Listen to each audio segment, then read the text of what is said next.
Shana Tova. Rosh HaShanah is my favorite holiday.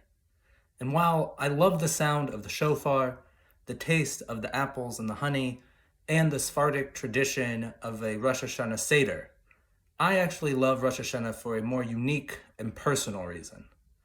See, I was born on Rosh Hashanah, and that actually means that the world and I share a birthday. Well, at least in the Hebrew calendar.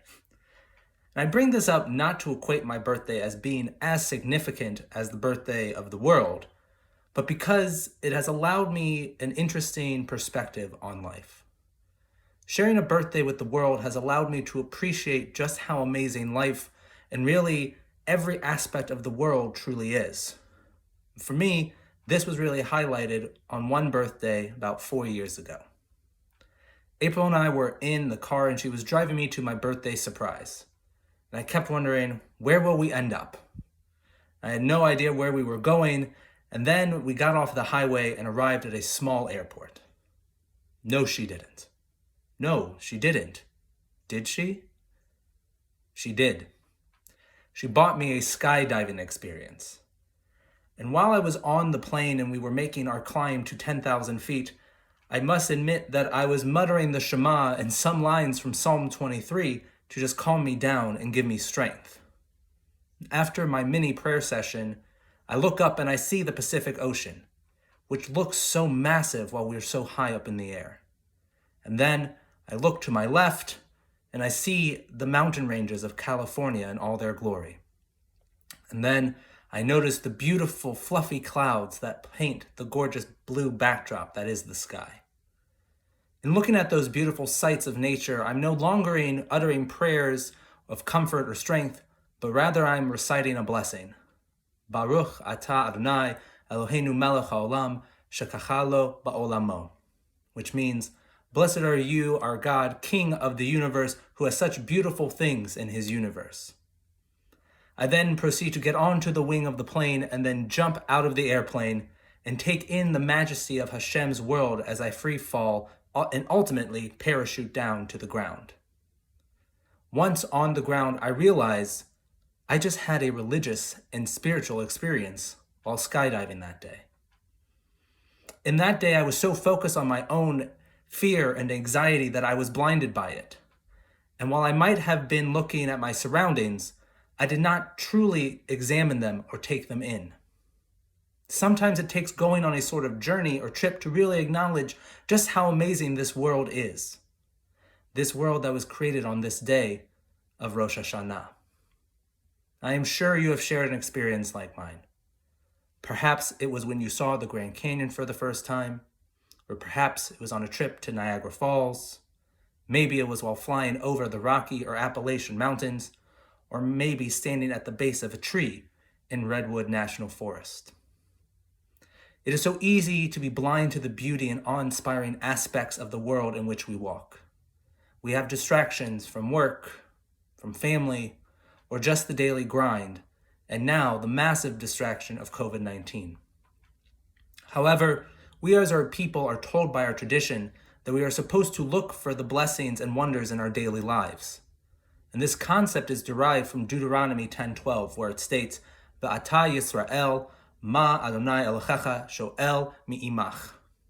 And in the English, and now, O Israel, what does the Lord your God demand of you? And in the Torah text proper, we are informed it means to fear or revere God, to walk humbly in God's path, and to love and to serve God. Yet, the rabbis of the Talmud offer a more midrashic interpretation. In Talmud Menachot 43b, we learn, it is taught in a Baraita that Rabbi Meir would say, a person is obligated to recite 100 blessings every day, as it is stated in Deuteronomy 10:12. And now, Israel, what, or ma in the Hebrew, does the Lord your God require of you? Rabbi Meir uses a bit of wordplay here and reads the word mea, which means 100, instead of the word ma, which means what. Therefore, we are supposed to say 100 blessings. Yet, we have another rationale for why we are meant to say 100 blessings each day, and this comes from Midrash Rabbah. It is said that in the days of King David there was a terrible plague that was in existence. The plague was so awful that every single day, 100 people would die.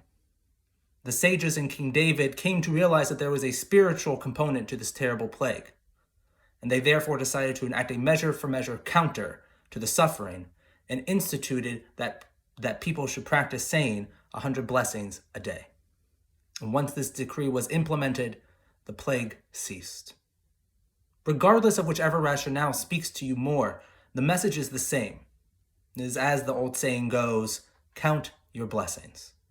And our tradition says we must do so, because if we don't, we will lose sight of them and either take them for granted or only see the non-blessings that dwell in our midst. Now, I am not naive. I know that it is not easy to try and find those blessings every day. It is not always easy to see the beautiful tapestry that is Hashem's world because of our own personal situation and that it might not be ideal. While this is true, our tradition says we must try our best to see those moments of blessing. Now, it is with that I want each of us to try and take on the 100 Blessings a Day challenge. I know this is a challenge that will not go viral on TikTok or any other social media platform, but I believe it is a challenge that will raise us up spiritually, religiously, and emotionally. You can say blessings for seeing beauty in the world as a whole, or you can single out the beauty of a tree, or even a bird that is sitting on that tree. And it can be for things that might seem ordinary, mundane, or just part of our daily lives.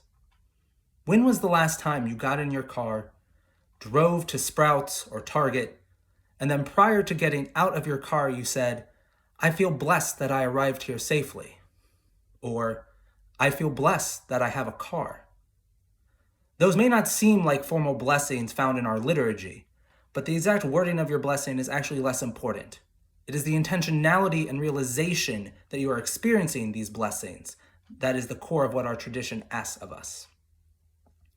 While we might have felt that there have not been many blessings these past 18 months, my hope is that we will try now and accustom ourselves in this coming year to find those blessings no matter how big or how small. We can find blessings, perhaps it will allow our lives and the lives of those around us to be brightened. Now take it from me. You do not need to risk your life jumping out of an airplane to see God's blessings in the world.